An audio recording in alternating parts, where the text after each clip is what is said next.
नहीं, कोई मुश्किल नहीं आएगी अली अमीन गंडापुर के लिए। जब तक इमरान खान की सपोर्ट, जिस तरह से आज उन्होंने उनकी हमायत का ऐलान किया, जब तक उनकी सपोर्ट उनके साथ है, उनके लिए कोई मुश्किल नहीं आएगी। फैसल बाडा ने दावा ज़रूर किया है कि वो फारिग हो जाएंगे। वो सिर्फ उसी सूरत में फारिग हो सकते हैं कि वो खुद इस्तीफ़ा दे दें, या पेशावर केपी के असम्बली के अंदर कोई बहुत बड़ी बगावत हो जाए, अरकान असम्बली जो है उनकी हमायत से इनकार कर दें पार्टी पॉलिसी के खिलाफ। उसके अलावा तो अली अमीन गंडापुर को कोई मसला नहीं है। वो कल तक जो पीटीआई के रहनुमा जो है वो अली अमीन गंडापुर के जो बयान की मजम्मत कर रहे थे, आज वही रहनुमा बैरिस्टर गौर ने आज अली अमीन गंडापुर की जो है हमायत की है। तो ये सब कुछ, सबका जो किबला है वो इमरान खान ही है। वो जो जैसे कहते हैं ये उस तरफ देखना शुरू कर देते हैं, उनकी तरह बोलना शुरू कर देते हैं।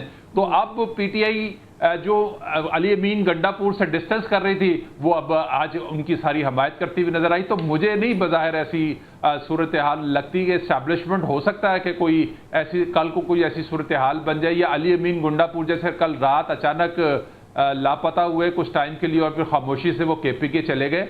तो इस दौरान उन्होंने क्या यकीन दहानी कराई या क्या बात की किसी से, तो ये तो अब आने वाले दिनों में आपको बिल्कुल वाज़ा हो जाएगा। लेकिन अभी मेरा नहीं ख्याल है कि इस तरह से कोई अचानक हो अली अमीन गंडापुर जो है उनकी वजारत उज़्मा ठीक है जी। मोहम्मद आदिल साहब, आपने बुरा नहीं मनाना, लेकिन आप जिस तरीके से उनका नाम ले रहे हैं ना, आप शायद इरादतन तो ऐसा नहीं कह रहे, लेकिन उनके मुखालिफ उनको गंडा ही समझते हैं। But I totally understand that. Zunaira, आप बताएं क्या क्या सीएम केपी का मुस्तकबिल ख़तरे में नज़र आ रहा है? क्योंकि जो हामिद मीर को इंटरव्यू दिया कल फैसल बाडा ने, उन्होंने अरशद शरीफ मर्डर केस का भी जिक्र किया, और उसमें उन्होंने और चीज़ों में भी कहा कि घेरा तंग हो जाएगा कुछ लोगों के ख़िलाफ़, और इमरान खान और मज़ीद कुछ लोगों के ख़िलाफ़, तो फिर इवेंचुअली गंडापुर साहब की भी पोजीशन कमज़ोर हो जाएगी।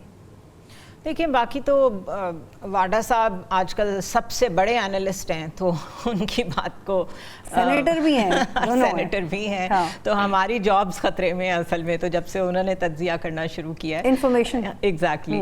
अच्छा, बट मुझे वाकई लगता है कि गंडापुर साहब ने कल जो लाइन क्रॉस की है, अब उन्हें बिहेव तो करना पड़ेगा। अगर उन्होंने सस्टेन करना है तो उन्हें बिहेव तो करना पड़ेगा, और ये आने वाले दिनों में मुझे लगता है आपको नज़र आएगा। और फिर वही साइक्लिक चीज़ें चलेंगी, लोग जाके इमरान खान को कहेंगे कि जी वो तो बिल्कुल इस्टेब्लिशमेंट के साथ कंप्लेसेंट होके चल रहे हैं, खामोश हो गए हैं, कोई पोस्चरिंग एग्रेसिव नहीं है। उसके बाद फिर एक मुलाकात होगी इमरान खान की इनके साथ, फिर ये थोड़ा सा और जैसे कहते हैं ना गरज बरस के दिखाएंगे। तो ये वो फंस गए हैं। अगर गंडापुर की जगह कोई भी सेन आदमी हो तो वो रिज़ाइन दे दे और वो कहे कि मैं दो चीज़ों में दोनों तरफ बहुत हैवी वेट्स हैं, इधर बानी पीटीआई या इधर एस्टैब्लिशमेंट है, मैं नहीं सरवाइव कर सकता।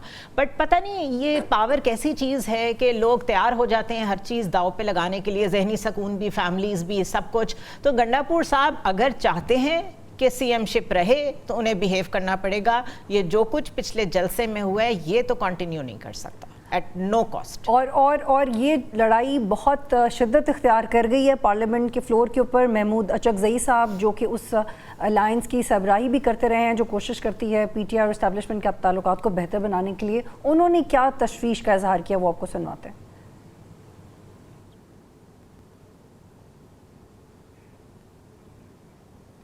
महमूद खान अचकज़ई साहब ने पार्लियामेंट के फ्लोर पे क्या कहा है वो आपको सुनाते हैं। स्पीकर, अगर if you are the speaker, अगर आप स्पीकर हैं, अगर आपने बेइज्जती स्पीकर को उठाया है, दिस इज योर ड्यूटी जनाब स्पीकर। कहाँ था हमारे ये लश्कर, ये जो मुर्दियाँ पहने हुए, ये कहाँ थे? कल यहाँ जनाब स्पीकर इस शरीफ आदमी ने रात यहाँ गुजारी है, सारी रात वो यहाँ बैठा रहा, यहाँ पड़ा रहा। गाड़ियों में लोग आके लोगों को पकड़ते हैं और यार लोग उनकी दिफा में खड़े होते हैं। देखा जाएगा आपको जब ये लड़ाई गर्म हो, ये लड़ाई गर्म होगी जी, ये लड़ाई गर्म होगी, फिर हम देखेंगे मैदान कारज़ार में कौन अपनी कुर्बानी देता है। जी मोहम्मद आदिल साहब, क्या ये उस लड़ाई का वही नहज है जैसे अचकज़ई साहब जिक्र कर रहे हैं जो हम अवॉइड करना चाहते थे?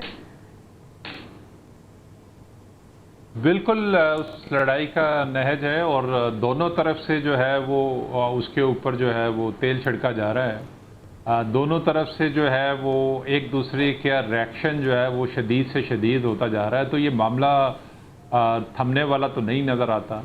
जो काम अभी चंद टाइम लगना था, जैसे मैंने पहले कहा कि अली अमीन गंडापुर ने जो है वो उसके ऊपर तेल जलती पे तेल का काम किया है। उनकी जो तकरीर थी तो ये काम अब जल्दी होता हुआ नज़र आएगा कि इमरान खान के ख़िलाफ़ जो फ़ौजी अदालत का मामला था, अब वो हो सकता है कि वो आने वाले कुछ दिनों के अंदर जो है हो जाए।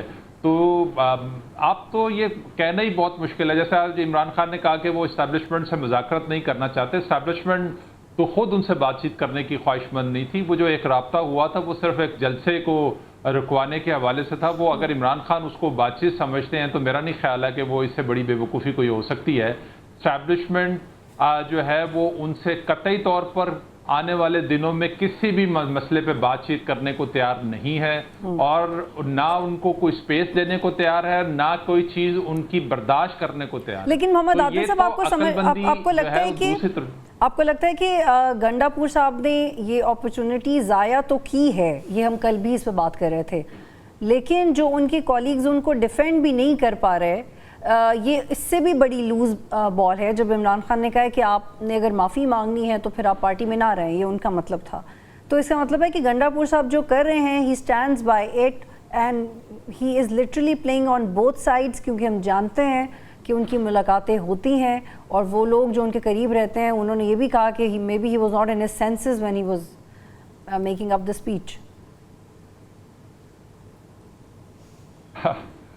वो जाहिर सी बात है, लेकिन गंडापुर ने जो अल्फाज की अदायगी वहाँ पे कही थी, ये इसी किस्म का कल्चर जो है वो पीटीआई का खासा है।